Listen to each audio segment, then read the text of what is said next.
지난 월요일이죠. 월요일 이은숙 집사님 어머니께서 돌아가셨습니다. 상을 당하신 이은숙 집사님을 위해서 여러분들께서 많이 기도해 주시고 또 가서 위로해 주시고 감사드립니다. 우리 교회 아니면 교회 아니면 누가 그런 관심을 가지겠습니까? 하나님께서 위로하시고 또 우리 성도님께서 위로하심으로 그 가정에 더욱 평안이 있길 간절히 기도합니다. 오늘 말씀은 예수님의 탄생에 대한 이야기입니다. 지난 시간까지 우리가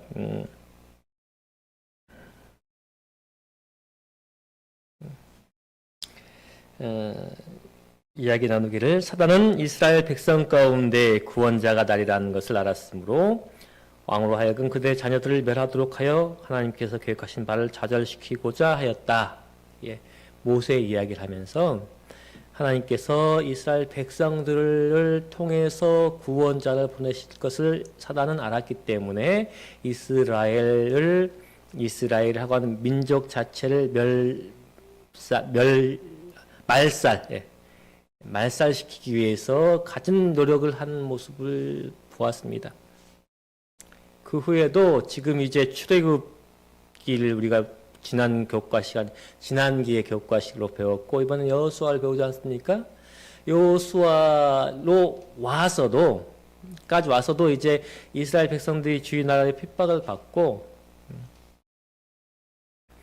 이스라엘이 이제 나라의 형태를 갖추고 또 나라를 가졌음에도 불구하고 남쪽과 북쪽으로 나뉘어져 가지고 서로 싸우고, 그러다가 북쪽은 멸망당하고 남쪽 유다도 이제 바벨론으로 포로로 잡혀가지고 살다가 70년 만에 돌아오고 그런 다사다난한 일을 겪습니다. 그런 와중에도 이스라엘은 민족을 여전히 유지하고 있습니다. 유대인들은 지금도 있습니까? 네, 지금도 있죠. 유대인들은 여전합니다. 1940년대 2차 대전이 끝나면서 1948년인가 이스라엘이 독립국가를 이룹니다.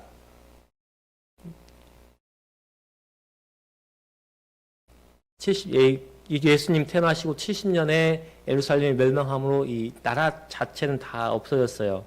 하지만 유대인이라고 하는 민족은 여전히 남아있고, 그렇게 흩어졌다가 2000년 가까운 때인 1948년에 또 나라를 넣었습니다.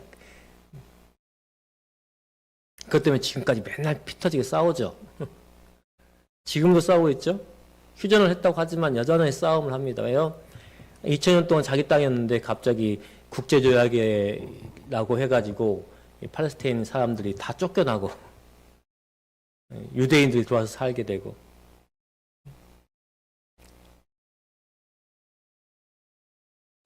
그것이 왜 그렇게 이루어진 것입니까?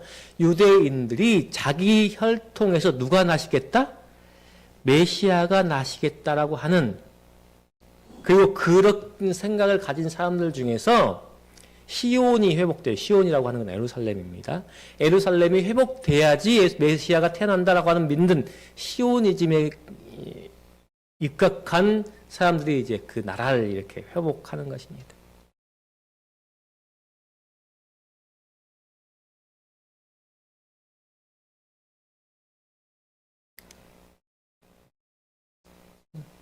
최초에 하나님께서 말씀하시기를 내가 너로 여자와 원수가 되게 하고 너의 후손도 여자의 후손과 원수가 되게 하리니 여자의 후손은 내 머리를 상하게 할 것이요 너는 그의 발꿈치를 상하게 할 것이다 라고 하셔서 범죄한 죄를 지은 아담과 하와에게 너를 위해서 누군가가 이 땅에 태어날 것이다. 너를 위해서, 너와 내 아내를 구원하기 위한 일이 있을 것이다 라고 예언하셨고, 그 기대로 어떻게 했다고요? 아담과 하와는 누굴 낳았어요? 가인을 낳았어요. 구주의 강림은 에덴에서 예언되었다. 아담과 하와는 이 약속을 처음으로 듣고 이 약속이 속히 성취되기를 고대했다. 그들의 맏아들이 구주이길 바라면서 그 아들을 기쁨으로 환영하였다. 그러나 이 약속의 성취는 지체되었다. 이 약속을 처음으로 받은 사람들은 그 약속의 성취를 보지 못하고 죽었다. 누구까지요? 홍수 때까지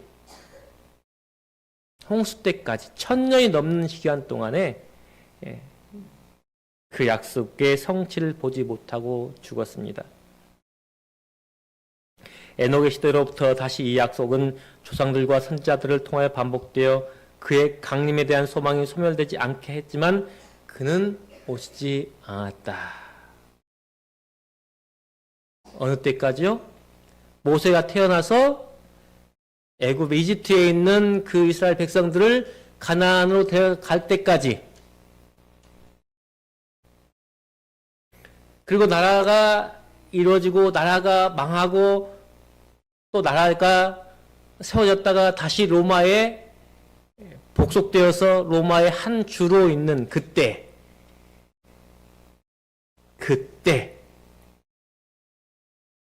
뭐가 찼다고요?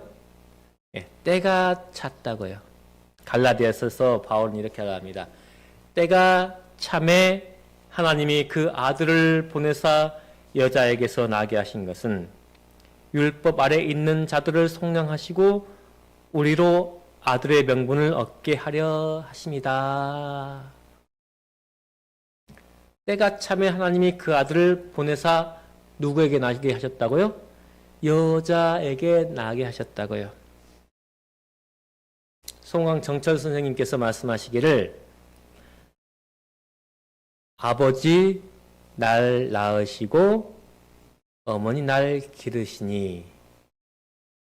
왜 아버지께서 날 낳으셨을까? 저를 누가 낳았어요? 엄마가 배 아파서 낳았죠. 우리 다 누가 낳았어요? 엄마가 배 아파서 낳으셨어요. 그래서 다 어디에서 주워왔어요?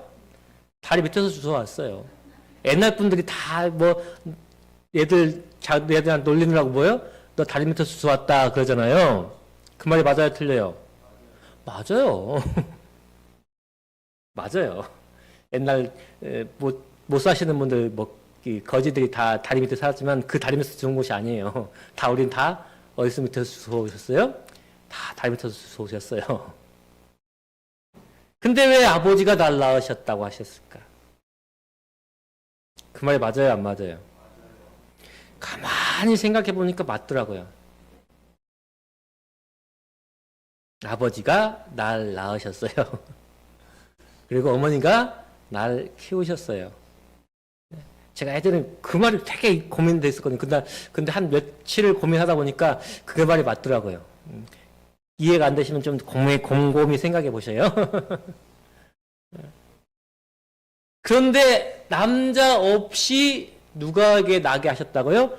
여자에게서 나게 하셨다고요. 누구를? 예수 그리스도를. 때가 찼답니다. 어느 때가 찼을까요? 가나안 정복 이야기를 하시니까 제가 그것을 조금 언급할게요. 아브라함이 가나안에 들어갔다가 뭐가 생겼어요? 기근이 생겼어요. 흉년이 들어왔어요. 그러니까 다시 에집트로 갔어요. 에집트에서 다시 몇 년 지내다가 다시 가나안으로 왔어요. 하나님께서 그런데 그 가나안 땅을 하나님께서 아브라함에게 주시지 않겠다 그랬어요. 그때는 왜? 가나안에 죄가 가득 차지 않았기 때문에 가나안 땅이 죄가 가득할 때까지 기다리셨다가 가나안 땅을 멸망시키기 위해서 다시 너에게 그때에 이 땅을 너에게 주겠다고 약속하셨어요.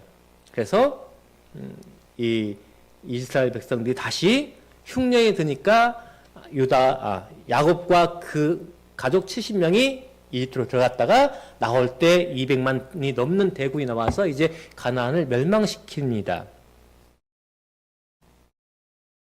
때가 찼다. 여러 세기에 걸친 죄악으로 말미암아 더욱 깊이 쇠퇴한 인류는 구속주의 강림을 필요로 하였다. 뭐라고요? 그때가 되니 구주의 강림을 필요로 했다고 하는 거예요. 사단은 땅과 하늘 사이에 깊이 딛고 건널 수 없는 시면을 만들기 위해 힘써 왔었다.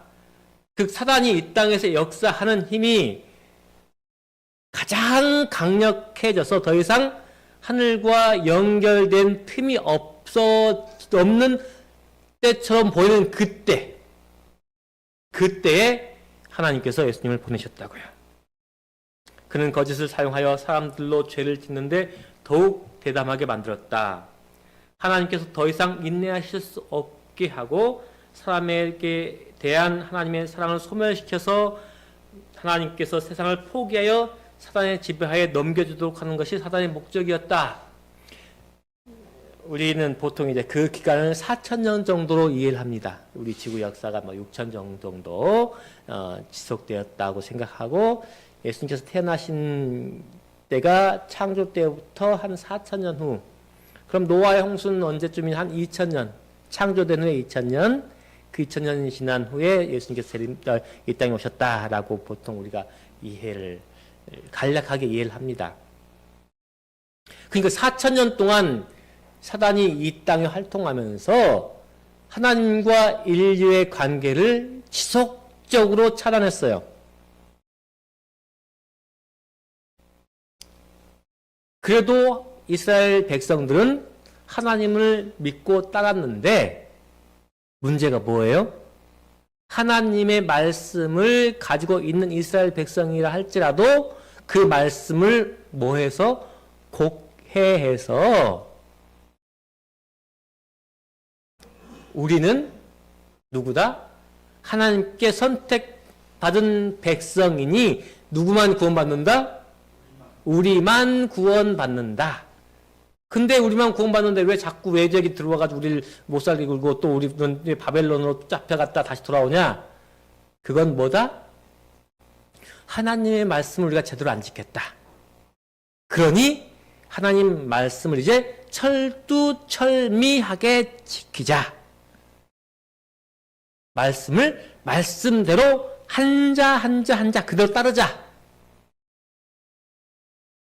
그래서 뭐예요? 안식일에는 1.2km 이상 걸어가면 안 되고, 안식일에는 물도 주면 안 되고, 안식일에는 그래서 곡식을 털어서도 안 되고, 그런 300 몇 가지의 율법을 정해가지고 다 그걸 지키게 해놓습니다. 근데 하나님께서 이렇게 우리를 그 율법으로, 법으로 이렇게 올가매요? 아니, 그거 아니시거든요. 그것 지키느라고 사람들이 하나님의 사랑의 정신은 싹 빠지고 뭐만 지키면 돼요. 이제는 그 법만 거지 그대로 따라만 하면 되는 로봇같이 돼버리는. 그래서 사단이 계속해서 이스라엘 백성도 공격할 뿐더러 그 외의 모든 백성들은 하나님에 대한 지식을 이제 다 잊어버렸을 때쯤 누가 오셨다고요? 예수님께서 오셨다고요. 사단은 사람이 가졌던 하나님의 형상을 저하시키는데 성공한 것을 심히 기뻐하고 있었다. 그때 예수님께서 조물주의 형상을 사람에게 회복시키시려고 오셨다. 하나님께서 우리를 어떻게 만드셨어요? 하나님의 형상대로 만드셨어요. 하나님께서 우리처럼 눈, 코, 입 이렇게 손과 팔, 다리 이런 것이 가진 그런 모습이라고 생각할 수도 있지만 그것보다는 우리가 생각하기에는 하나님의 성품과 하나님의 능력을 가지고 하나님께서 우리를 뭐 하셨기 때문에 사랑하셨기 때문에 우리를 창조하실 것처럼 우리도 사랑함으로 뭐 할 수 있게? 이웃을 사랑할 수 있게, 이웃을 위해 희생할 수 있게, 그러한 형상으로 그런 마음을 가진 존재로 창조하셨다라고 하는 거예요. 근데 무엇 때문에? 죄로 인해서 그 모습들이 싹 사라지고 무엇밖에 안 남았어요? 자기를 사랑하는, 누구처럼? 사단처럼 자기를 사랑하고 자기를 높이려는 마음만 남아있는 그때에 조물주의 형상을 사람에게 회복시키려고 오셨다. 죄로 말미암아 파괴된 품성을 다시 새롭게 형성하실 수 있는 분은 오직 그리스도밖에 없었다. 그는 사람의 유죄를 지배해온 마들을 쫓아내시려고 오셨다. 그는 우리를 진토에서 건져내어 손상된 품성을 당신의 거룩하신 품성을 따라 재형성하시고 그 품성을 당신의 영광으로 아름답게 하시기 위하여 오셨다라고. 때가 참에 하나님이 그 아들을 보내사 여자에게서 나게 하시고 율법 아래 있는 자를 속량하셨다. 하나님께서 맨 처음 율법으로 주신 게, 법으로 주신 게 뭐였어요? 하지 말라고 한 게, 처음 하지 말라고 하신 게 뭡니까? 선악과는 먹되, 생명과는 먹되 선악과를 알게 하는 나무의 열매는 먹지 마라. 근데 하나님께서 그렇게 하신 명령을 사람이 지켰어요, 안 지켰어요? 안 지켰어요. 그렇게 그것이 범죄, 죄를 범한 거예요. 그럼 죄를 범한 것은 뭐가 있기 때문에 죄라고 우리가 정의할 수 있잖아요. 우리는 뭐 형법, 하여튼 법률을 많이 만들어가지고 이게 법이다, 죄다라고 해가지고 그 죄 적석되면 우리가 벌금 내고 뭐 또 더 심하면 교도소 가고 그러잖아요.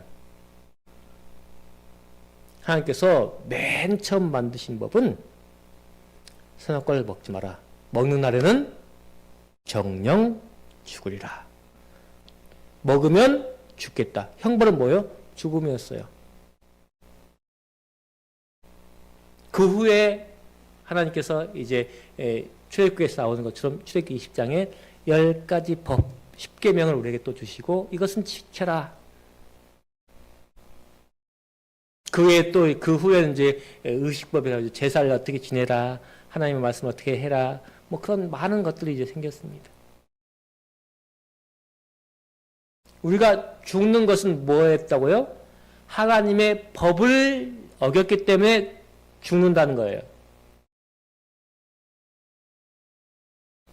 그래서 하나님의 율법이 있고 그 율법을 범했기 때문에 우리가 죽기 때문에 율법 아래 있는 자리라고 하는 것은 그 법에 정한 정죄, 즉 너는 죄가 있다라고 하는 그 판결 아래 있는 거예요. 그렇기 때문에 우리 모든 인간들은 그 율법의 판결 아래 있어요. 왜요?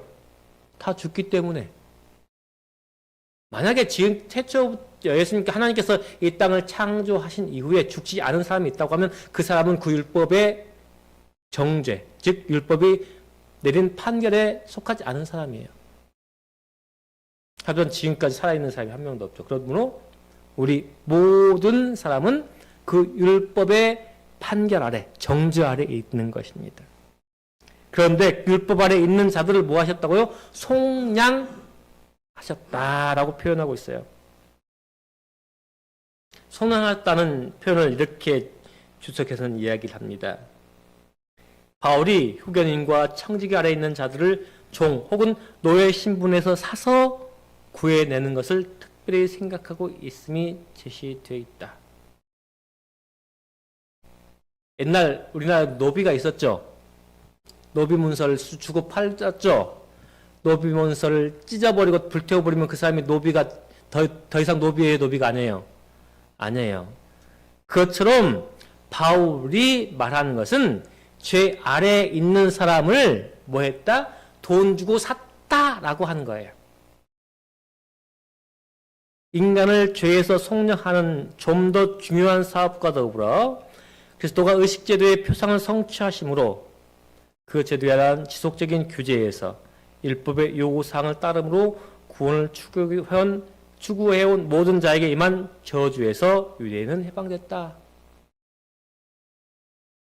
죄의 또 율법의 저주가 뭐예요? 죽음입니다. 근데 그 죽음에서 하나님 예수님께서 이렇게 돈을 내고 꺼내오셨다고요. 그게 속량하셨다라고 하는 의미예요. 율법이 변경될 수 있었더라면 사람은 그리스도의 희생이 없이도 뭐 했어요? 구원받을 수 있었다. 죽음에서 건져낼 수 있었다. 죽지 않아도 됐을 것인데 그리스도께서 타락한 이를 위하여 당신의 생명을 희생해야 할 필요가 있었다는 사실은, 즉 누군가 죽어야 했다는 사실은 하나님의 율법은 변경될 수 없다.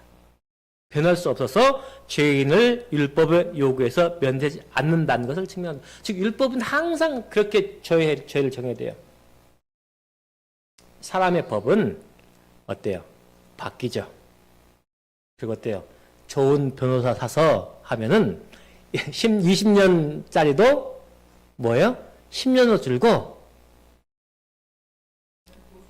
네, 돈 있으면 보석으로도 나오고. 하지만 하나님의 율법은 그렇지 않다는 거예요. 너는 죽어야 한다 하면 그것이 죽음입니다.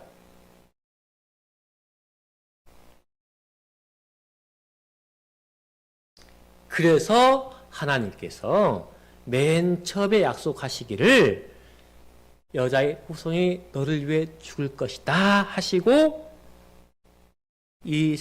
하나님과 분리된 사람을 자기와 다시 연합시키기 위해서 누구를 보내셨다고요? 예수 그리스도를 보내셨다고요. 하나님께서 그리스도 안에 계시사 세상을 자기와 화목하게 하실 것이었다. 사람은 죄로 인하여 매우 타락하였으므로 자신의 힘으로는 순결하시고 선한 본성을 가지신 분과 저와 될 수 없었다. 그러나 율법의 정죄로부터 사람을 속량하신 후에 그리스도께서는 인간의 노력과 연합하도록 하나님의 능력을 부여하실 수 있었다. 이리하여 하나님께 대한 회개와 그리스도를 믿는 믿음으로 말미암아 타락한 아담의 자손들은 다시 한번 하나님의 자녀가 될 수 있을 것이었다. 누구의 자녀가 된다고요? 하나님의 자녀가 된다고요.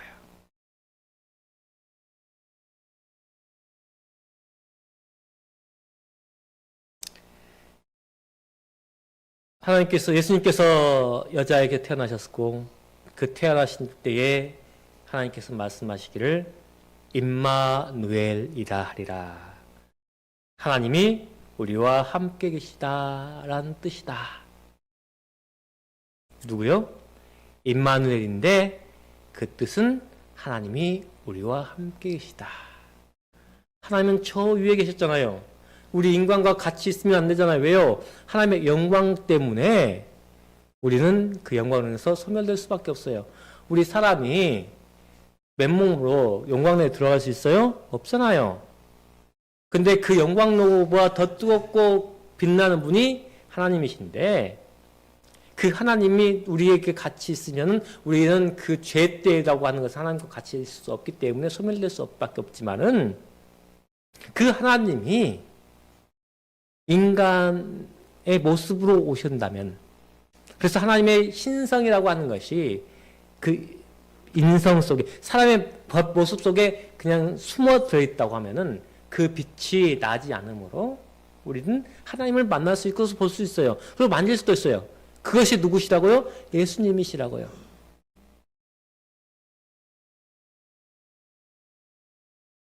그 이름은 임마누엘이라 하리라. 하나님은 우리와 함께 계시다. 하나님의 영광을 아는 빛이 예수 그리스도의 얼굴에 나타났다. 영원한 시대로부터 주 예수 그리스도는 아버지와 일체이셨다. 그분은 하나님의 형상이요 하나님의 위대하심과 위엄하심의 모습이며 그의 영광의 광채이셨다. 예수님은 하나님이셨다고요. 근데 인간으로 오셨다고요. 그 성육신이라고 하는 것은 이해할 수 없다라고 표현하고 있습니다. 그래서 이 성육신을 설명하기 위해서 수많은 이야기가 있어요. 하지만 우리는 예수님께서 딱 아기로 태어나실 때부터, 잉태하셨을 때부터 그 가운데 신성이 있었고, 그 신성이 인간의 육체 가운데에 임하셨지만 인간의 몸 때문에 가리워지셨다 라고 이해를 합니다.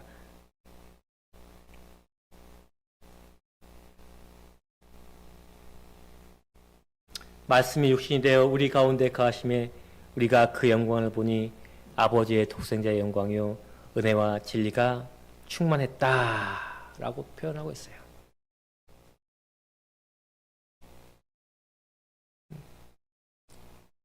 하나님께서는 그 아들을 이 땅에 왜 보내셨을까요? 왜 보내셨죠? 구원하시는데 어떻게 구원하셔요?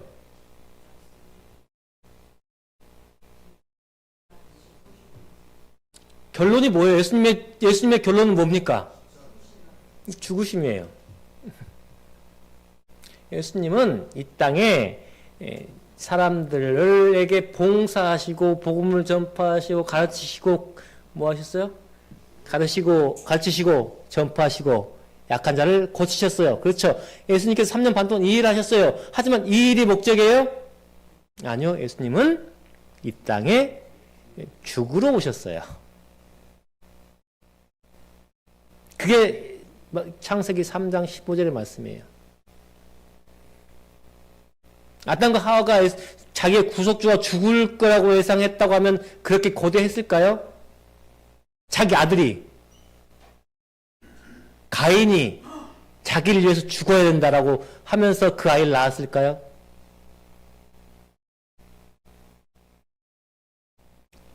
예수님 당시에 메시아를 고대한 사람들이 그 메시아가 죽을 것이라고 하면서 고대하면서 메시아를 기다렸을까요? 네, 오시기만 기다렸지 그분이 어떻게 할지는 시대마다 각각 달랐어요. 시대마다 예수님 당시에 유대인들은 예수님이 오셔가지고 우리가 일본에 복속돼 있었잖아요. 그것처럼 일본 내쫓고 로마 내쫓고 독립된 나라로 그 다음에 최대 강국으로 누구 때처럼 다윗 때처럼 솔로몬 때처럼 최대 강국으로 만들어가지고 세계를 지배하는 사람을 원했어요. 하지만 예수님께서 이 땅에 오신 목적은 뭐예요? 죽으심이에요.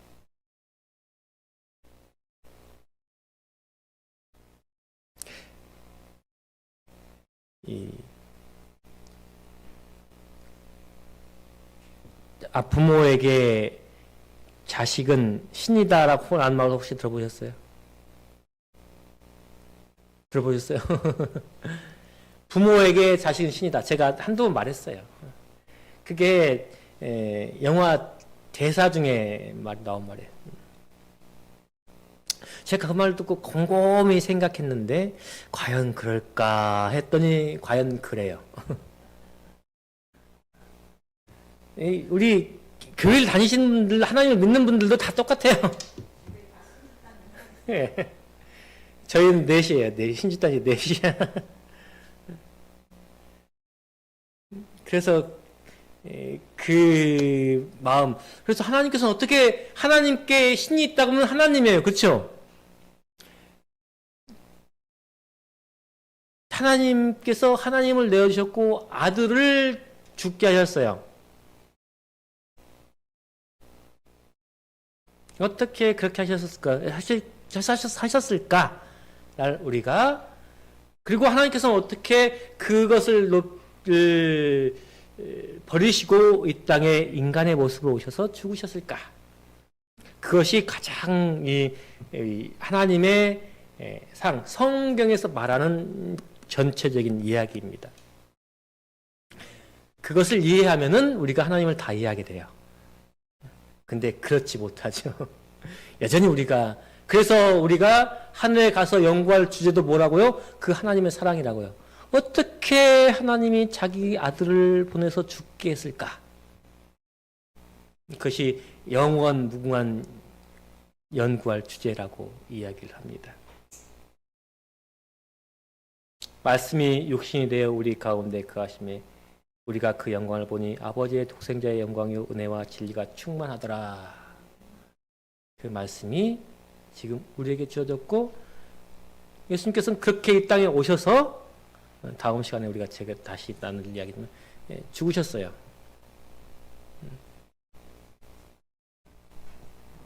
우리가 그 큰 역사에 대한 지식만이라도 온전히 가져서 조금만이라도 지금보다 한 걸음 더 하나님을 사랑하는 그런 경험이 있으실 간절하며 말씀 마치겠습니다.